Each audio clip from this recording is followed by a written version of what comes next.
Hi, I'm Ray Degley, and I'm a bike fitter and PT from Alchemy Body and Bike, and I'm here with Dr. Andreas Sauerbrei from SOCI, and also Megan Harvey from Steamboat Gravel, expert biker as well. And we're here to talk to you today just about bike fitting and certain positions, especially having to do with the pelvis, the core, and the hands, and how those all play a big role as far as when we're cycling. And Megan's going to demonstrate a lot of things for us when it comes to pedaling.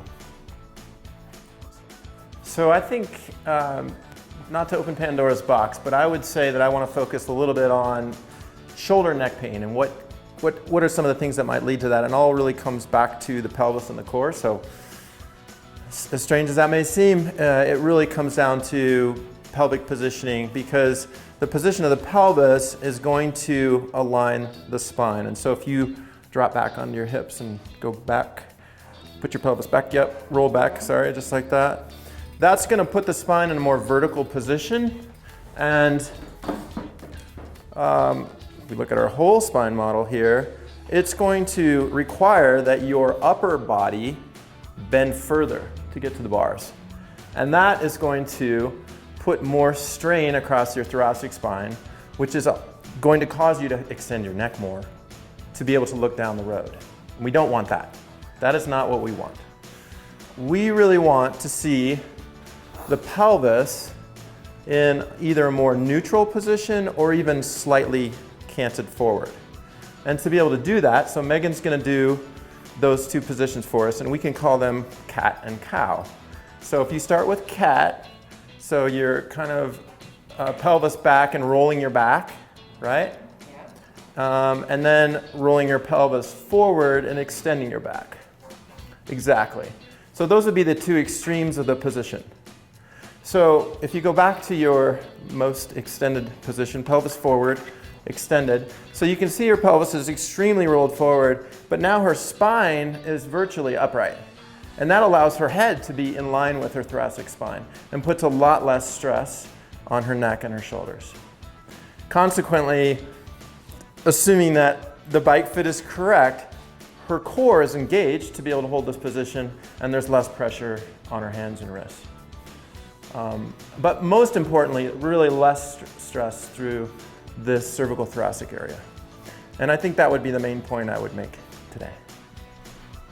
And this is where, when it comes to the bike fitting side of things, it's so important to be not only on the right saddle that fits you the right way. So we have various size saddles, and it just all depends when it comes to sit bone width. And someone that's moving on a really, maybe it's a small saddle and they're having to kind of like move around it, they're adding excessive movements, which translates up and can even affect the neck.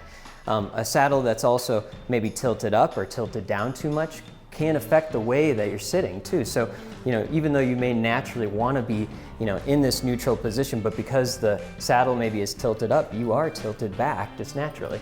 And same thing when it goes forward, you can be excessively rolled forward. And that all, like Dr. Sauerbrei said, just really drives home what the neck position looks like and affects the hands and just how much pressure is there as well. Yeah, I think number one, start with a bike fit. I think in the research I've done, everything you read has to do with the position on the bike. Number two is core strength. And then number three is, it just so happens that Ray's a physical therapist. So he can actually walk through some of these body positions with a person if they're really not in tune with their core, and how to move their pelvis and make these adjustments to take weight off of the neck and thoracic and cervical spine, and also how to engage the core to keep the pressure off of the front end of the bike. 85% of the weight should be going through here, not through here.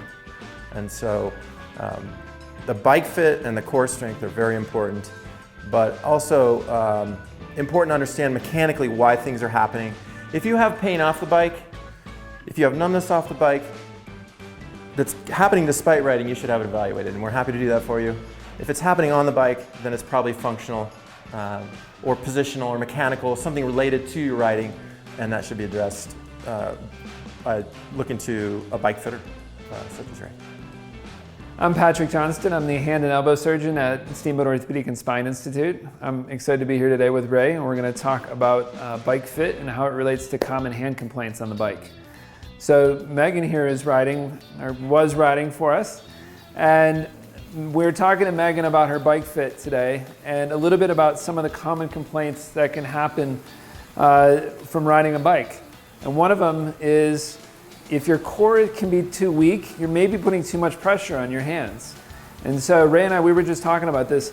So Megan, if you're riding and you try to lift your hands up off the bike a little bit and stay in the same position, that's a good test of your core strength. And if you find that you have to push your hands up and push your upper body up to get your hands off the bars, well, you may be a little bit weak in the core, or you may be riding in a position that Ray and I were talking about that you may have aged out of. It might be a little bit too aggressive for what your core strength is and what your flexibility is. So that's one way to test it. Because if you put too much weight through your hands, you may put pressure on your median nerve here in your carpal tunnel. And that can cause you to get numbness and tingling in your hands while you're riding. The other spot is on your hand is right here on the ulnar side of your hand, and that's called your ulnar tunnel. And you can put too much weight there and you get numbness and tingling in your small fingers on both hands. So carpal tunnel and ulnar tunnel are two common complaints people have when they're riding. The other one is if your bars are tilted down too much and your hands are on the hoods here, you can get pain here in your wrists, and that's called the Quervain's tenosynovitis. And basically these tendons, which Megan's show really nicely here, they can get a little irritated where they go through a tunnel. And that would be if your wrists are dropped in this position too much from the bars being down. Frequently I'll see people with these different complaints and I send them to see Ray for a bike fit, because Ray can change the position of their bars as far as getting their hoods in the proper position so their wrists aren't too ulnarly deviated, and he can get some of the weight off their hands. One of the big things with, just to go off of what Patrick was saying, is like we always want that wrist to be in a nice neutral position. So like if you were going to go for a handshake here, this is kind of how we want you gripping the hoods, because any position where you're excessively moving the wrist up or excessively moving the wrist down is going to put excessive stress through some of these tendons. And then same thing with Patrick was saying too, with just overly excessive pressure into the hands, you can compromise some of these tunnels where the nerves travel and get some of the numbness. The other piece too is, which speaks to the core as well and speaks to the pressure into the hands, is the neck position, because with maybe an excessive neck tilt up while you're riding can actually create some compression through some of these nerves, which can also cause some of the numbness that we're looking at as well. So there's a variety of things that can happen which all affect the hands, which we want to be aware of. And obviously a good evaluation with an orthopedic surgeon is really important, but also a bike fit as well. One other thing that we can see with Megan is that she has nice padded bars too. And that helps take some of the vibration out of the road. That, with a good set of gloves, will help protect those nerves in your wrists and your hands. And we've got Ben Orton, who's also a medical student, and showing off our nice Steamboat orthopedic kit. We're going to be talking a little bit more about the knee and the foot, some of the issues that we're going to come up on, and Dr. Andres is going to tell us a little more about that. Yeah, I want to start with the foot, because I think a lot of us that have ridden for consecutive hours start to get a hot foot. And I've found, and kind of the research I've done, that this is sometimes related to swelling or pressure, increased pressure in the foot. And so, where is that coming from? Is that coming from foot position on the bike? Is it coming from the insole on the bike? Is it coming from the shoe wear? Is it coming from up higher? And so I think part of the important thing to understand is that your bike's fit first, and I think maybe Ray, you can speak to that a little bit. I'm sure you've heard some of the same complaints and what you think some of the solutions are to that. Yeah, so some of the big complaints, like Andreas was saying, was that either you get hot feet or you get numbness, and those are the two major complaints that I see. A lot of it has to do with either position of where the shoe is on the pedal. Typically, when I'm looking to position a shoe on the pedal, I'm looking to get the ball of the foot almost right over the center of the pedal spindle. When we start seeing that foot creeping too far forward, you're out of the bony structure, which provides a lot of stability and you can get a lot of force out of it.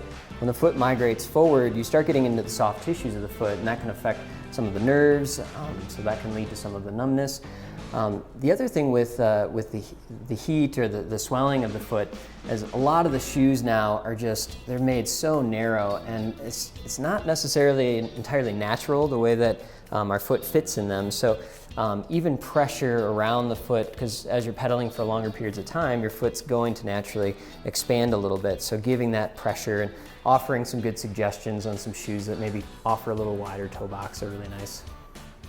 Yeah, and so I think naturally that as we work our way up the leg, you start thinking about Achilles and calf tightness, calf size, knee position, seat height, and so, you know, again, if you're having pain off the bike, I think it's important to get this evaluated. If you're having numbness off the bike, so we're really talking about situations where you're developing symptoms while you're riding or while you're on the bike.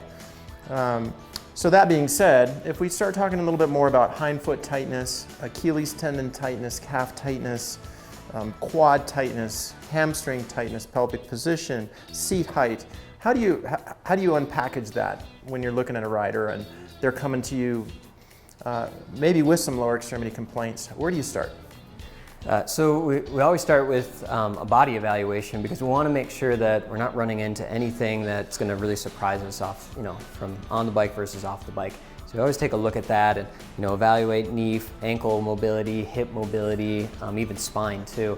But then once we get them on the bike, a really important part of it is the pedal evaluation. I do video from the front, back, and side. We put it up on the TV so that the client can really see themselves, because no one really gets to see themselves while they ride. And that's where we can point out where we're saying, hey, are we hyperextending a little bit too much into the downstroke? And that can lead to excessive strain through the hamstrings, where you're talking about a lot of that pull. Even a high seat, people will try to get height, they'll try to gain length because the seat's too high, so they end up pointing to make up for that, and that can lead to excessive calf tightness. So you can go both ways. So if the pelvis is tilted back, then there's going to be more compensation coming up with flexion. The hamstrings aren't going to be able to coordinate as much. If he's rolled forward a little bit more, it might be a little bit more balanced and a little bit more open. And so the other thing I was wondering is also in terms of positioning is, what are we seeing front back? Even in professional riders, I'll see their pelvis is collapsing and they're pumping across really strong with their hip flexors and not very core centric. And so how do you address those situations? A lot of that excessive movement comes with saddle stability, and so we're always looking at what is the client's position on the saddle. Obviously a saddle that's too high can create these types of excessive movements. Saddles too low do the same thing, where maybe the knees are coming up or they're impinging through the hips a little bit. But ultimately, if there's some weakness too, just like we've been kind of talking about, this kind of core stability, that can lead to some excessive rocking as well. So there's a lot of factors that can contribute to a lot of that. It's really knowing how to address either the bike and body or both, and that's really where we kind of marry the two, and that gets the rider into the right position. Yeah, again, I think take home is if you're having symptoms off the bike, get it evaluated. If you're fine otherwise and the symptoms are occurring on the bike and it involves the lower extremities, then really start with a bike fit and raise a good choice. He's a physical therapist, so he can combine his arts and help with those positions. Yeah, like I say, proact, don't react.